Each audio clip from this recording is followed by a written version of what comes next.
श्री गणेशाय नमः। श्री गुरुवे नमः। प्रिय छात्रों, हम लोग प्रौढ़ मनोरमा और लघु शब्द रत्न को पढ़ रहे हैं। आज के पाठ का प्रथम सूत्र है षष्ठी स्थाने योगा। स्थानेन योगो अस्याः इति विग्रहः निपातनाद्यत्वम् इति प्रौढ़ मनोरमायाः पंक्ति। आप लोग जानते हैं कि व्याकरण सिद्धांत कौमुदी की व्याख्या प्रौढ़ मनोरमा है और प्रौढ़ मनोरमा की व्याख्या लघु शब्द रत्न है। तो मूलक ग्रंथ में इस सूत्र के प्रसंग में क्या कहा गया है उनका स्मरण करना परम आवश्यक है। तो आइए स्मरण करते हैं। अनिर्धारित संबंध विशेषा षष्ठी स्थाने योगा बोध्या। स्थानं च प्रसंगः।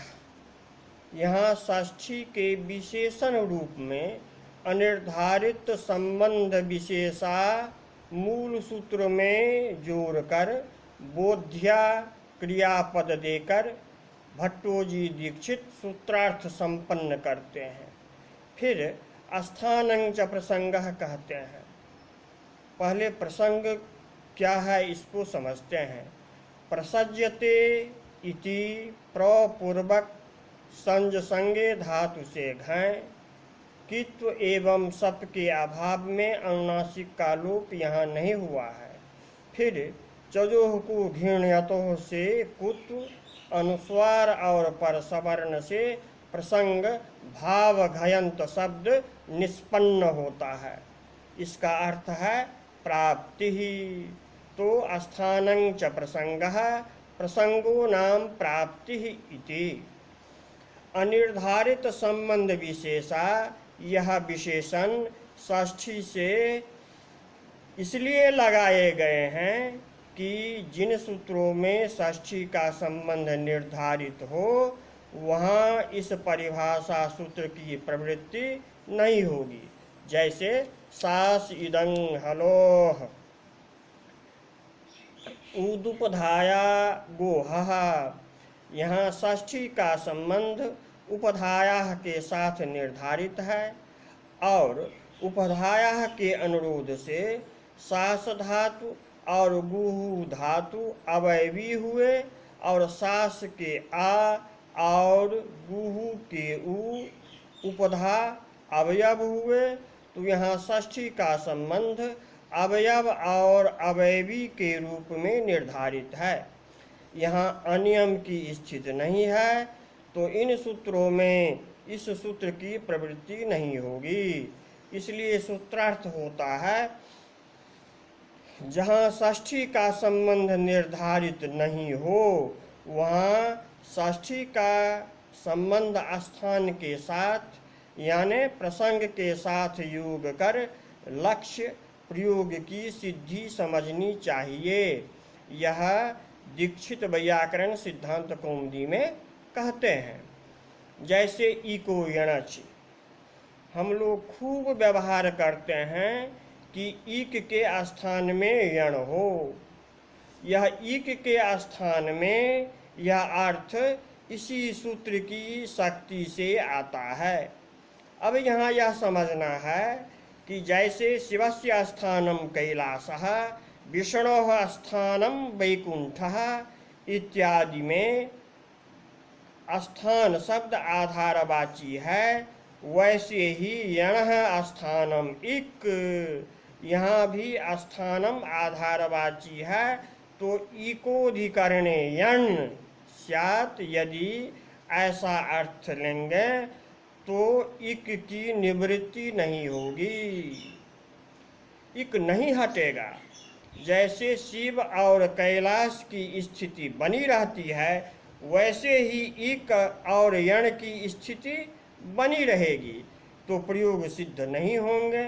अतएव स्थानम को प्रयत्नों के आधार पर अतएव स्थान को प्रत्ययों के आधार पर अर्थभेद की दृष्टि को समझते हैं। जहाँ स्थान आधारवाची हैं वहाँ करणाधिकरणयोश्च सूत्र से अधिकरण कारक के अर्थ में स्थीयते अस्मिन् लुट करेंगे, तब इसका अर्थ होता है स्थान, जिसे अंग्रेजी में आप प्लेस कह सकते हैं। दूसरा, स्थीयते इति स्थानम नपुंसके भावे अक्तः लुट च से सामान्य भाववाची क्रिया में लुट करते हैं। इसका अर्थ होता है एक को हटाकर दूसरे को बैठाना। इसे अंग्रेजी में आप रिप्लेस कहते हैं। यही प्रसंग है, यही प्राप्ति है। अतएव ई उ री को हटाकर य व र लो को बैठाते हैं।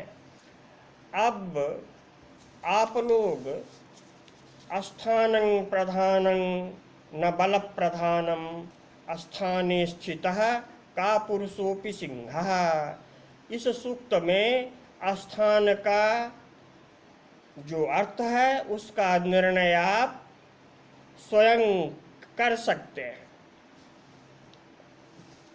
प्रिय छात्रों, यह परिभाषा सूत्र योग नियम के लिए है। योग नियम यानी संबंध नियम प्रयोजन है जिस षष्ठी की। योग नियमः संबंध नियमः सोऽर्थः प्रयोजनम यस्याः। योग नियम क्या है? तो अनिर्धारिताया षष्ठी सा स्थाने योगा एव भवति नान्य योगेति। स्थाने योगा में अर्थ सुलभता की दृष्टि से वैयाधिकरण बहुव्रीहि का विग्रह दो तरह से शास्त्रकार करते हैं, एक सप्तमी लगाकर और दूसरे आचार्य तृतीया लगाकर योगः के साथ वैयाधिकरण समास करते हैं। यथा स्थाने योगः अस्याः सा इयं स्थाने योगा, यहाँ निपातनात् सप्तमी का अलुप हुआ है। और स्थानेन योगः अस्याः सा इयं स्थाने योगा, यहाँ निपातनात् इत्व करते हैं। तृतीयांत वैयाधिकरण भट्टोजी दीक्षित सम्मत है।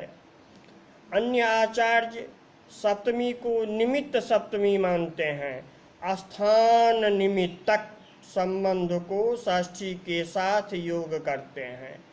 स्थान शब्द प्रसंगवाची है, जैसे दर्भानां स्थाने सरैः प्रस्तरितव्यम, दूर्वा के स्थान में कुछ विशेष से प्रसारण करना चाहिए आदि आदि। इसी तरह अस्तेर्भुः अस स्थाने भू भवति, ब्रुवो ब्रुवः बचि, ब्रुवः प्रसंगे बचि भवति, ब्रुवो बचि सूत्र से आदि आदि।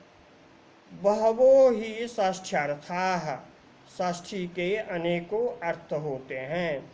प्रसंगानुकूल अर्थ ग्रहण कर लक्ष्य सिद्धि करते हैं।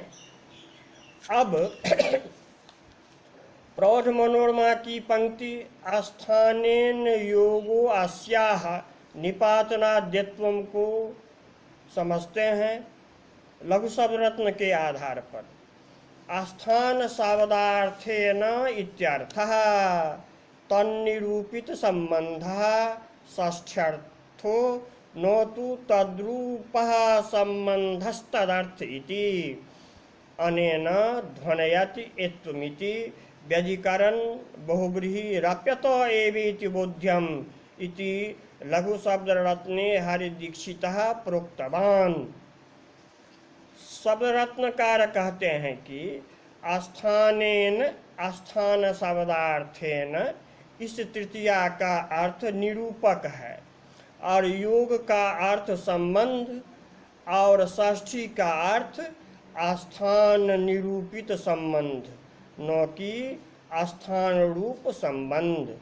स्थान रूप संबंध षष्ठ्यर्थ यहाँ नहीं है, यदि स्थान रूप संबंध षष्ठ्यर्थ रहता तो स्थानम योगः संबंधो यस्याः षष्ठ्याः इस प्रकार समानाधिकरण बहुव्रीहि करते, परंतु स्थानेन योगः संबंधो यस्याः षष्ठ्याः इस वैयाधिकरण अन्वय से यहाँ वैयाधिकरण बहुव्रीहि समास का ध्वनन संकेत होता है।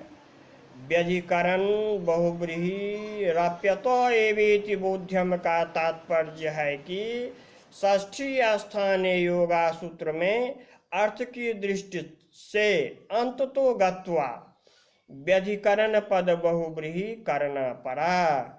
इसी प्रकार अन्य प्रयोगों में भी व्यधिकरण पद बहुव्रीहि कर सकते हैं, इसका ज्ञापन भी यह सूत्र करता है।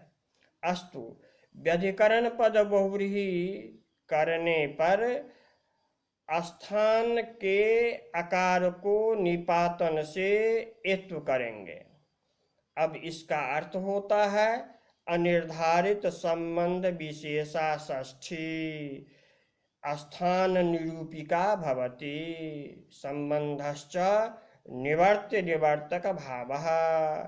इस तरह अनिर्धारित संबंध विशेष षष्ठ्यंत पद से युक्त सूत्र में स्थानीय पद की उपस्थिति होकर निवर्त्य और निवर्तक संबंध से कार्य संपन्न होगा।